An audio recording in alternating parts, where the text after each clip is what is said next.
A long time ago, when the earth still listened to human footsteps, there lived a man so wealthy, even kings borrow from him.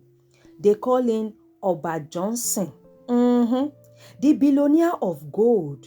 But despite his wealth, he had only one child, a gentle boy, fragile like a glass. And every powerful man, Oba Johnson fears one thing more than death himself, losing his only son. To protect his son, Oba Johnson built a private school inside his estate. High walls, armed guard, camera on every part.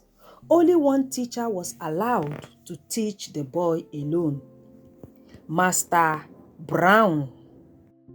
He wore old clothes, his finger black with chalk and saw. He will say is for writing from the blackboard.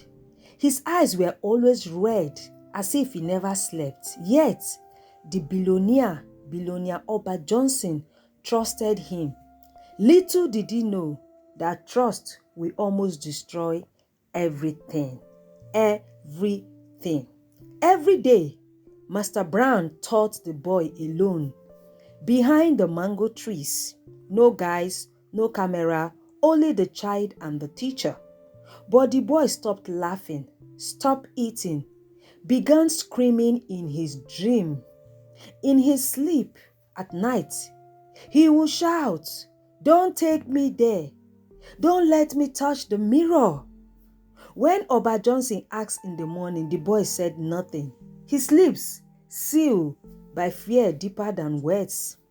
One evening, as the sun blew red across the sky, Oba Johnson decided to spy.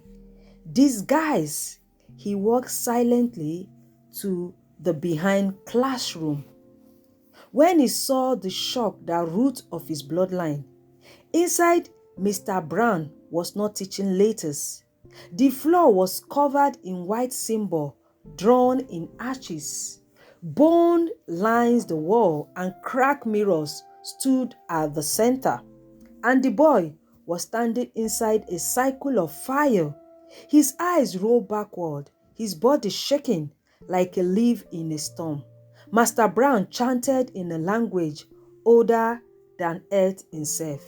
Awiyaya, ooh, ooh, awiyaya, ooh, ooh, ooh, awiyaya, Before Oba Johnson could enter, the teacher turned and smiled. Not the smile of a teacher, but the smile of something ancient wearing human skin. The billionaire collapsed. When he woke, his son was gone. The classroom empty.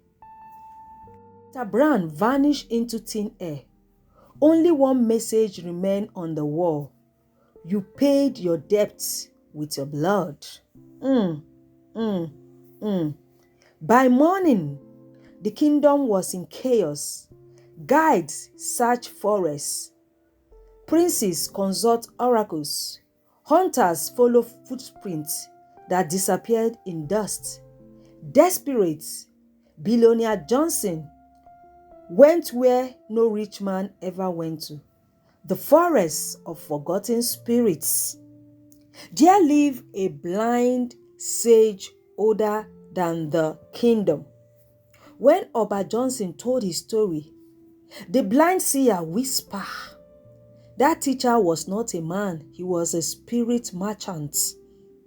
You once cheated the spirit when you built your empire. Now they have come to collect.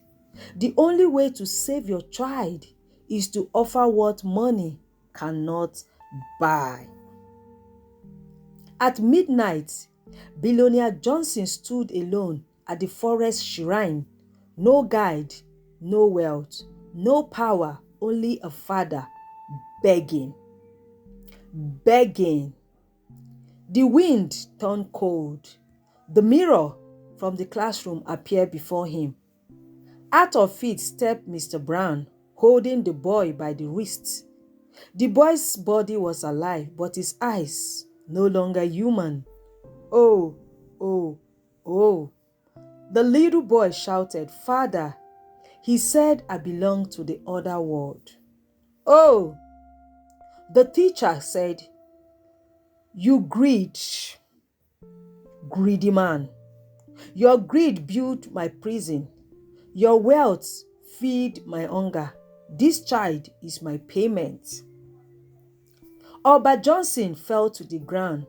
For the first time, money failed him. Then he did the unthinkable.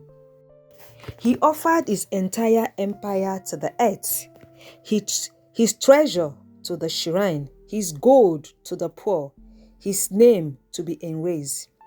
The spirit debated, the forest shook, the mirror cracked, Mr. Brown screamed in rage, and the boy collapsed into his father's arms.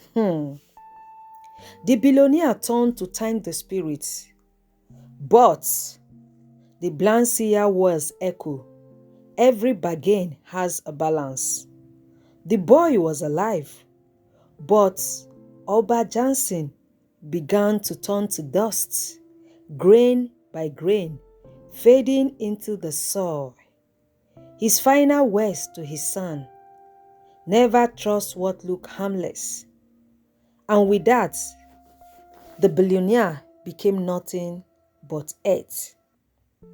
Years later, the boy grew into a king without greed.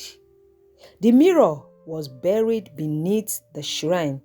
No one built a secret school again, because villagers still says, on quiet nights, chalk writes on visible board, and a dirty teacher searches for the next child of a greedy soul.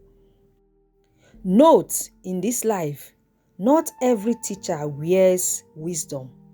Not every poor man is harmless, and not every debt is paid with money. Some debts are paid with blood and destiny.